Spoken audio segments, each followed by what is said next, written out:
USAID awarded $2 million to strengthen trans-led organizations to deliver gender-affirming health care in Guatemala. So to each of you this morning, does this advance the interests of American citizens paying for trannies in Guatemala to the tune of $2 million? Mr. Chairman, parliamentary inquiry. Yes, sir. The gentlelady has used a phrase that is considered a slur in the LGBTQ community and the transgender community. And let me please finish without interruption. And Tranny. I don't really care. You want penises in women's bathrooms, and I'm not going to have it. Okay. No, thank you. It's disgusting. Disgusting! The chair recognizes the gentleman from Delaware, Mr. McBride, for 5 minutes. The chair recognizes the Tranny. Mr. McBride for 5 minutes. Hey, what's up, everybody? Since you're nice and angry, we start you off with a tranny joke and a rape joke. I didn't do the rape joke because it really wasn't all that funny. I just said that I prefer my congresswomen to not be raped, but I make an exception for Nancy Mace. There's something wrong with me. There's something wrong with me. I'm sorry. Whatever. Be mad. You're retarded. All right, in this video, we're going to check out how Elon Musk is trolling CNN with changing his name and bringing back Big Balls. You know who Big Balls is? You know Big Balls? I know Big Balls. Big Balls, he planned my bachelor party when I got married a couple years back. He's a good kid. All right, folks, so this just aired on CBS News, and obviously the intention here was to continue promoting this outrage and this fear-mongering about Elon Musk and everything that's going on behind closed doors at USAID. Why in our conversation do you think you need to remain anonymous? It has been a very hard week. Personally, professionally, as I said, I live in Washington, D.C. Many of my colleagues work in this field. So this is what I recommend Democrats. Then the next time you want to blow the whistle on the whistleblowers and do the whole like take a page right out of George Orwell's book and just whistleblowers, try to, if you're gonna do the voice modulator, you're gonna do all that, try to break up the cadence. There is like nothing in the world that could like ever like cover up the sound of a person that talks like this. So like as soon as we hear this like cadence, we know that you are a dog shit, activist. So stop it. You're not whistleblower. Stop. Do all the voice modulation in the world, but that is clearly someone from the alphabet gangs that are trying to shove their lifestyle down our throats. It's clearly who that is. And continue.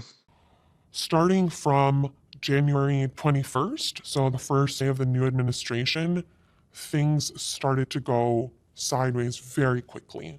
The atmosphere of fear that was in the USAID building, which we're no longer in, the atmosphere of fear in terms of not knowing who was in the building, not knowing what their motivations were, not knowing if our emails or channels were safe, not knowing how to interpret these executive orders, right, around DEIA or administration priorities.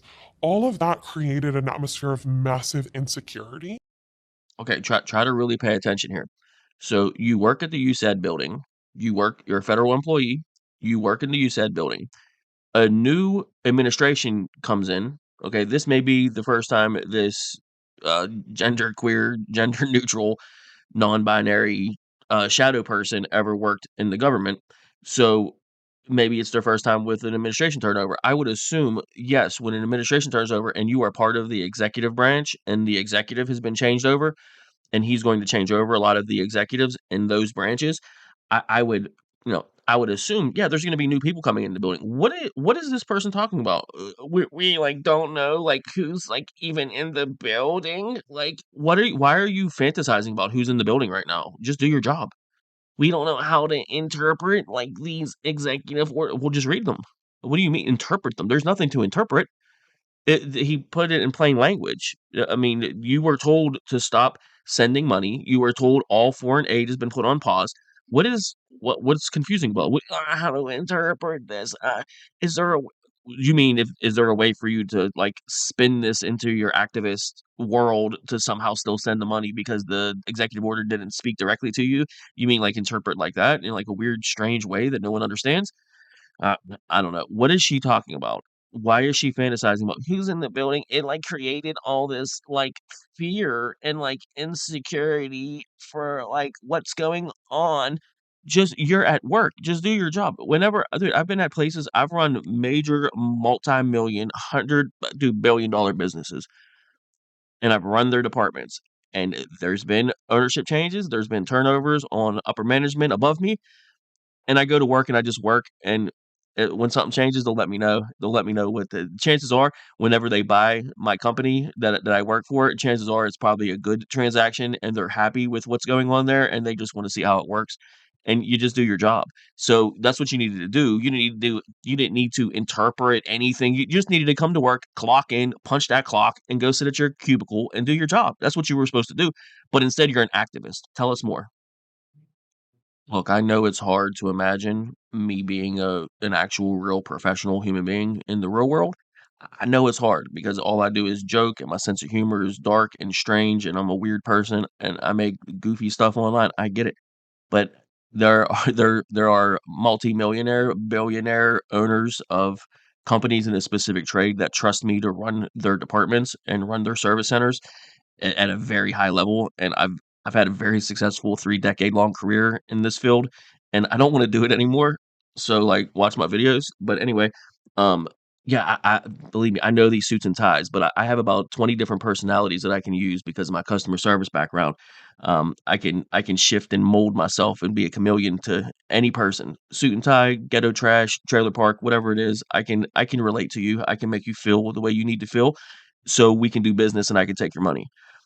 Ultimately, this has taught me to listen very well and to pick up cues and to pick up on body language, and I've done it for 30 years now, and it's just I don't know. It's something. You gotta pay attention. Listen to what she's saying. She's not making any sense. So much that she's not making sense. It's just emotional nonsense. It's just things that when you're at work, you should what do you why are you thinking about any of that? Are you in charge? No? Okay. Punch the keys on the keyboard, monkey. DOGE members, including Elon Musk, have access to not just the data within the USAID world, right, and the USAID system, which includes my personal email address, my social security number, my entire security file. My information is entirely compromised and it's in hands that I don't trust. What is absolutely clear to me is that the methods being used to achieve this so-called efficiency, not only do they not seem to be vetted and approved by the President of the United States or our Secretary Marco Rubio, they're entirely the actions of a rogue few individuals. This whistleblower was brought out to just to create confusion and to make it seem like President Trump is not in control of everything, and Elon is just doing whatever he wants and going into every little file and every business in the world and picking out all the details he needs so he can become a trillionaire. It's just it's stupid. The Democrats are in a panic because their slush funds are being shut down, and that's what's happening. You're watching someone that has no skills to become a millionaire and to be rich and have any sort of life in that sort of in that realm. These public servants do not deserve that life. They have not worked to enjoy that life, and they are stealing it from our tax money, and they're stealing it, and I'm sorry, but Elon sees that and they go, "You're not legitimate millionaires. You've been stealing from regular hardworking people, and I'm gonna stop you." That's kinda how I look at it. What does he have to gain? Someone tell me in the comments, what's he's already the richest person in the world. What's he gonna do with this what are they gonna do with this gender neutral, non-binary person's information? What's he gonna do? I saw a tweet, someone joked, like, what's Elon gonna do? Open up a line of credit that you couldn't possibly qualify for? What's he gonna do? Open up a get on your family phone plan? What are you talking about? What are you worried about? And it's in the hands of people that I don't trust because you're an activist, because you're an activist piece of shit that wants to go against the president and go against this mandate that we've given him. And all they want to do is make it seem like Trump doesn't know what's going on and this is scary. And I promise you, constitutional crisis is the word of this week. And of the last weekend, I promise you right now, they will shut down the government in March. The Democrats are right now negotiating with whatever anti-Trump, never Trump Republicans they can in Congress to not approve the spending bill in March so they can shut it down and just stall as much as they can so judges can stop Trump shutting down their slush funds. That's what's happening right now. The deep state is losing their slush funds and they're panicking, and that's what you're seeing. They're dangerous, they're illegal, they're cruel more than anything. To be vilified by a billionaire who has decided that he's unilaterally going to take help away from the poorest people in the world, and he's doing it on behalf of the American people, is particularly gross and horrifying. And I am angry, I am sad, I am devastated for my colleagues, for myself, for my family, and for the American people. No, I'm sorry, you activist loser. This is our money. It's American money. It's not your money. It's not for you to give to the poorest people of the world. Whenever we have our disasters here that we have regularly in our country, we need the money. Think about the people of Maui that got $700 or $1,000 or whatever if they were lucky. Think about the people of North Carolina that got $350. Think about the people in Florida that got $400. Think about whenever we get a stimulus and they shut the whole freaking government down, they give us what, $1,000, $2,000, but then FEMA announces that they can't respond to our emergencies inside of our own borders because they don't have the funds to do it. And then during a foreign aid shutdown, a pause on federal aid, these people in USAID can still find $70 million to send to New York for luxury hotels for illegals. Meanwhile, your cousin in North Carolina is still applying to get $400, and they've been denied twice, and are hoping that maybe they can get the $400 this time because maybe that'll pay for nothing. Maybe that'll pay for nothing. That's what's disgusting. The poorest people in the world are not our concern. The poorest people in the United States are our concern. I'd be willing to help them. I'd be willing to do something for them. But what is she talking about? The poorest people in the world. This is cruel and disgusting. It's cruel and disgusting to take our taxpayer money that we give to you to take care of us and take care of our country, and then you send it all around the world and don't have enough left over for us. That's cruel and disgusting. Of DOGE, Elon Musk called USAID a criminal organization and added that it is time for it to die. Do you agree with that? Let me walk you through the history of this agency. It was created as a way of doing humanitarian assistance in the world, separate from the State Department at the time. But it said you have to take policy direction from the Secretary of State, the National Security Council, the White House, and all elements of government. They have basically evolved into an agency that believes that they're not even a U.S. government agency, that they are a global charity, that they take the taxpayer money and they spend it as a global charity, irrespective of whether it is in the national interest or not in the national interest. So they just don't consider that they work for the U.S. They just think they're a global entity and that their master is the globe and not the United States. And that's not what the statute says, and that's not sustainable. The president put a pause on all foreign aid. We go to USAID, which is a big chunk of foreign aid, $40 billion or so. They're completely uncooperative. They won't tell you what the programs are. They refuse to answer questions. They try to push through payments. Even after the executive order, they were still trying to push money through the system. Can it be reformed, or does it need to die? Well, that was always the goal, was to reform it. But now we have rank insubordination. Now we have basically an active effort where their basic attitude is, we don't work for anyone. We work for ourselves. No agency of government can tell us what to do.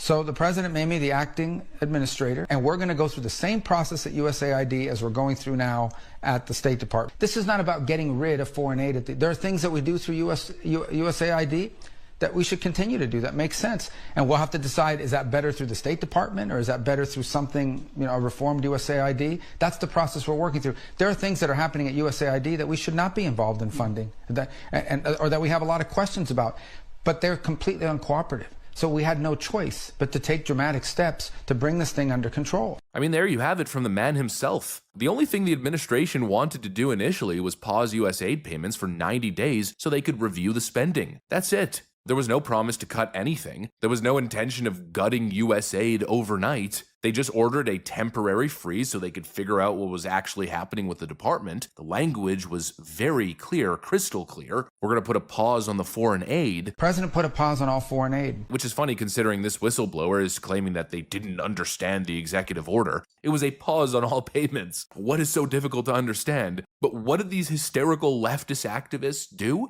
They ignored the order and continued sending the payments anyways. They defied a presidential order. Then after directly defying the president's order, they go cry to CBS, trying to paint this narrative as if they're being unfairly persecuted. It's unbelievable.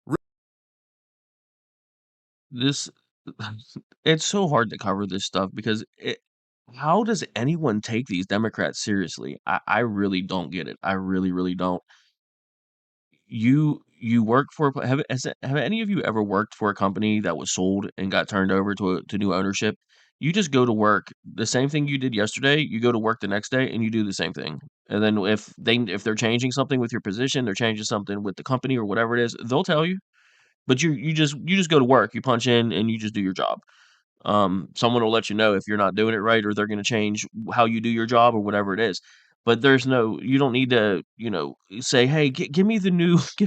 Have you ever worked for a place that got turned over and you asked for the new TOS? You asked for the new, hey, what's the new employee manuals look like? I need to take a look at all the fine print of the employee manuals. And if you're going to make me sign contracts and sign a bunch of stuff, I need to read all the fine print on all of that. You know, I don't know. I live in the real world. A lot of you might say, "Yeah, of course I look at all the fine print." Yeah, sure you do. I'm sure you do. Um, anyway, let's move on to hairy balls and big balls and see what they have to say. I just this stuff is shocking. How are you going to whistleblow whistleblowers?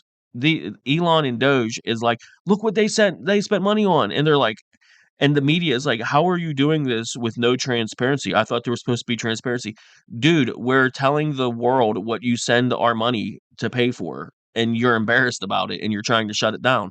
And you're like, why aren't you being transparent? We're trying to be, but you're trying to shut it all down and hide everything so no one can see what you did.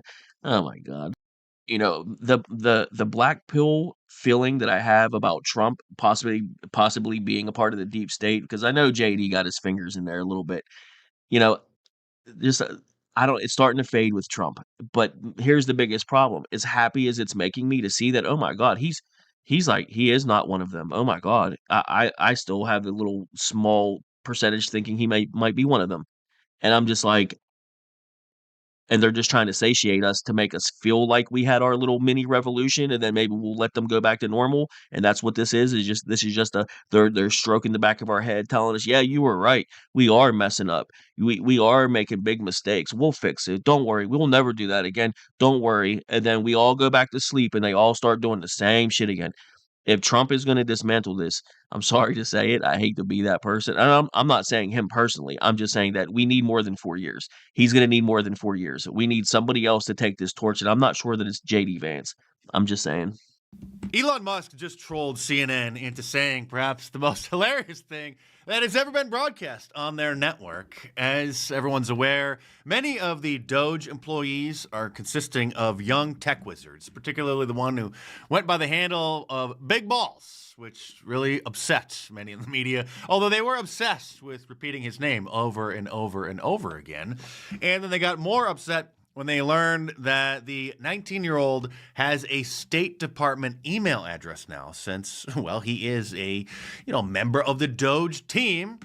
And so Elon Musk then changed his Twitter name to Harry Balls. And then CNN took the bait and did this. Disruptor-in-chief Elon Musk, who apparently has adopted the alias, at least he changed his social media handle to Harry Balls, tweeted this morning, democracy in America is being destroyed by judicial coup. An activist judge is not a real judge. The disruptor in chief is what she called Elon. Well, that's what we voted for. We want him to disrupt your slush funds, disrupt the deep state, spending millions, tens of millions, hundreds of millions, billions of dollars on their own companies and on their own donors, and just sending it all back to themselves, sending $4 billion to Haiti, and then 60% of it goes back to firms that they control. It's just, dude, this has been such a long time coming. This is such a joke. Do you understand that this is just the tip of the iceberg, dude? This is nothing. What Elon has exposed in the first couple weeks, what Trump has exposed in the first couple weeks, this is nothing. Do you realize that this is on a scale so large that we may never be able to root out all the corruption that's in this government at this point? But this is a start, and it's going to take a very long time to root all this out. There is so much corruption in our government. There are so many millionaires that should not exist. It is crazy. Hopefully we'll get another compilation like this tonight of Elon Musk's new pseudonym. Young computer whizzes, the aforementioned big balls. Because who among us doesn't feel better about big balls, big balls?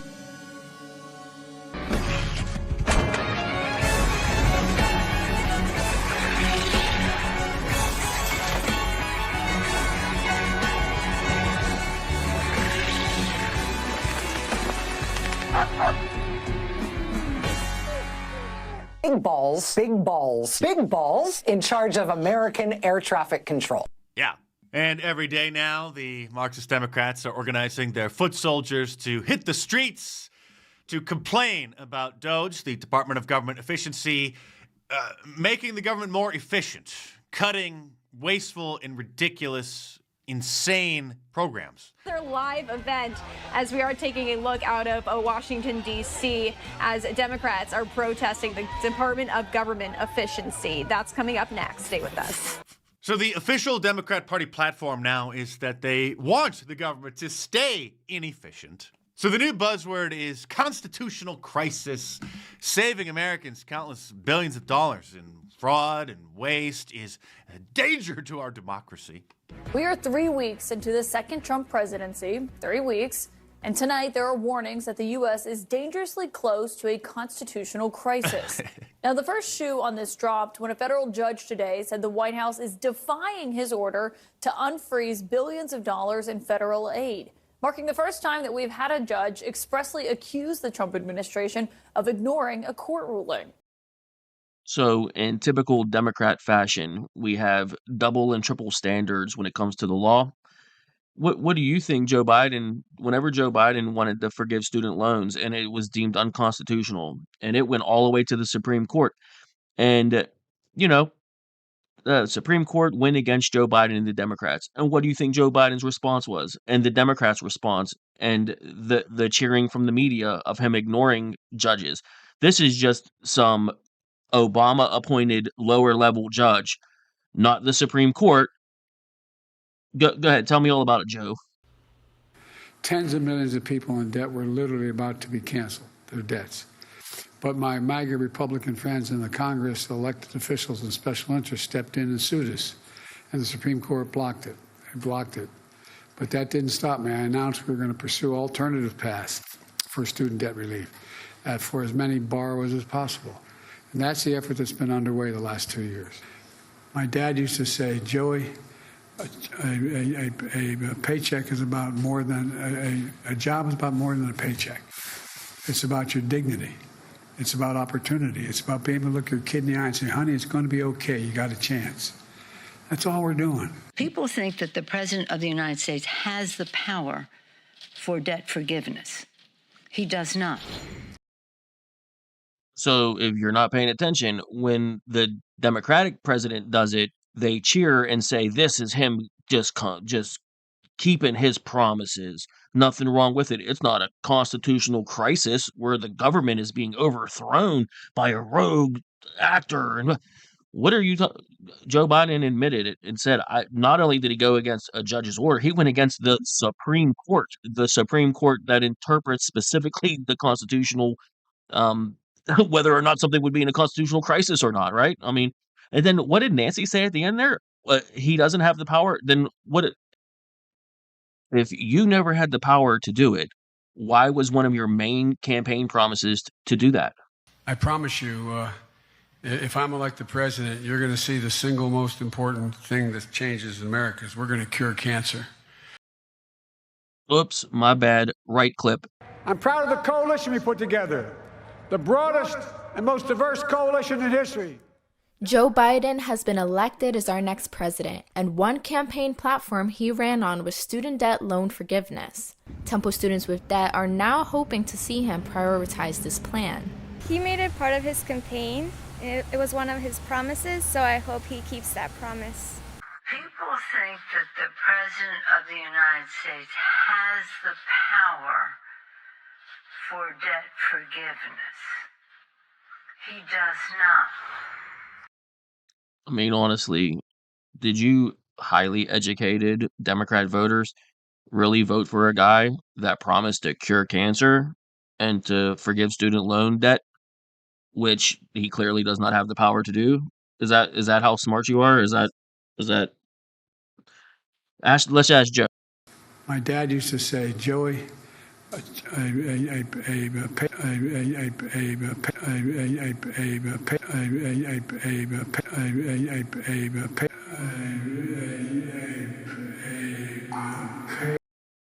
Okay, just to be clear, when the Democrats do it and they promise things that they don't even have in their own power to do to get you to vote for them, then they just say, "Oops, sorry, I actually don't have the power to do that.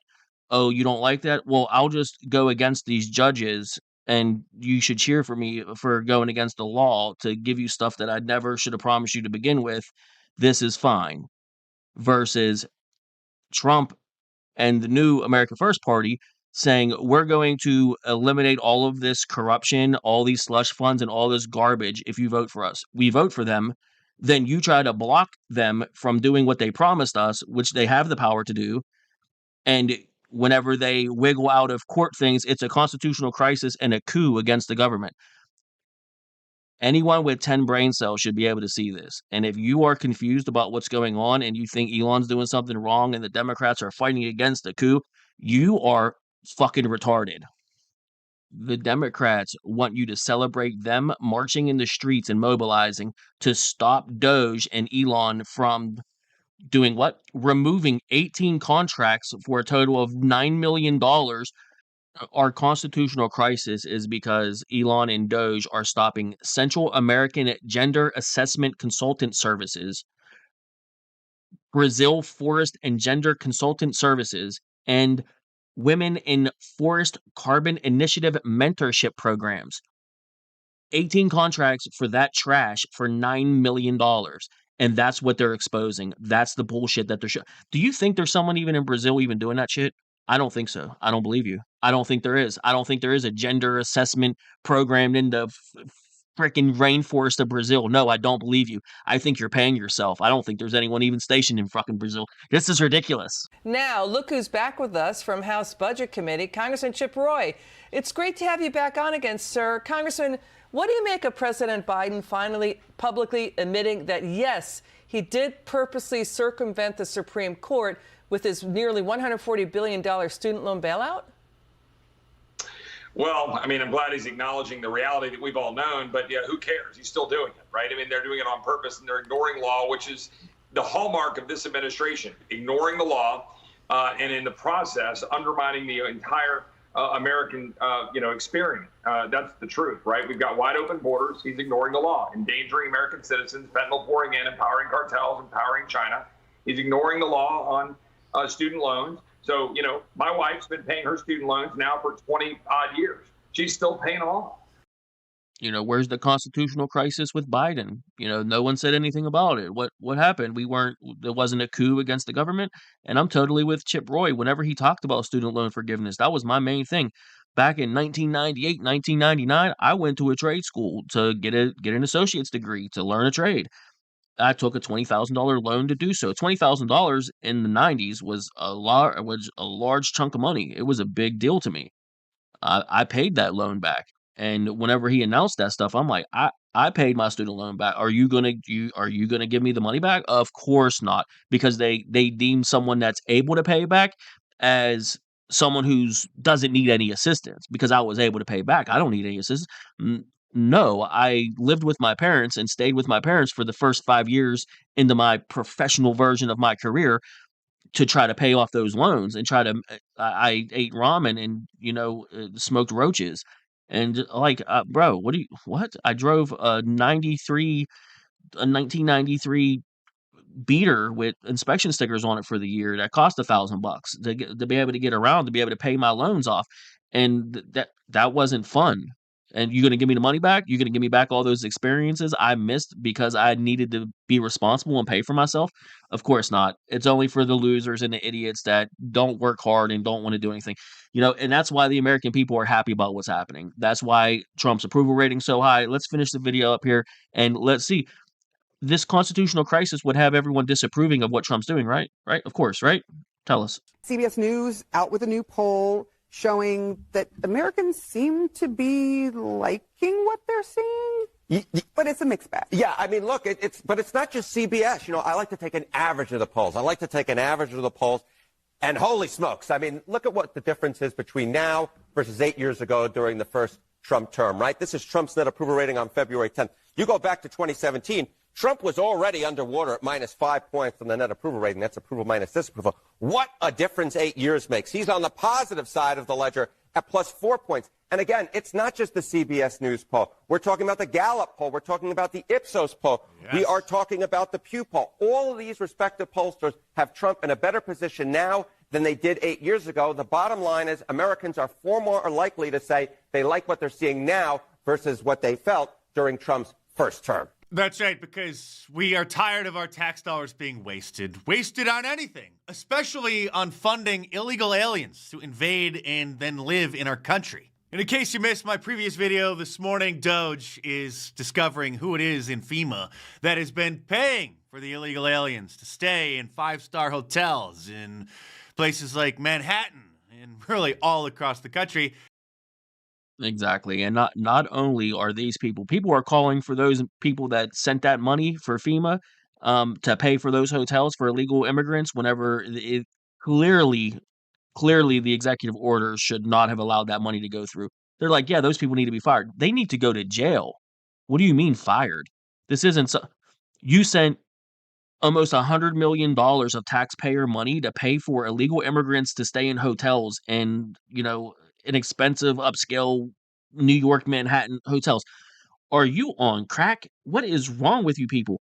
And then constitutional crisis. This is a coup. You got to get rid of big balls. Got to get rid of hairy balls. No, absolutely not. And that's why we agree with everything that's happening.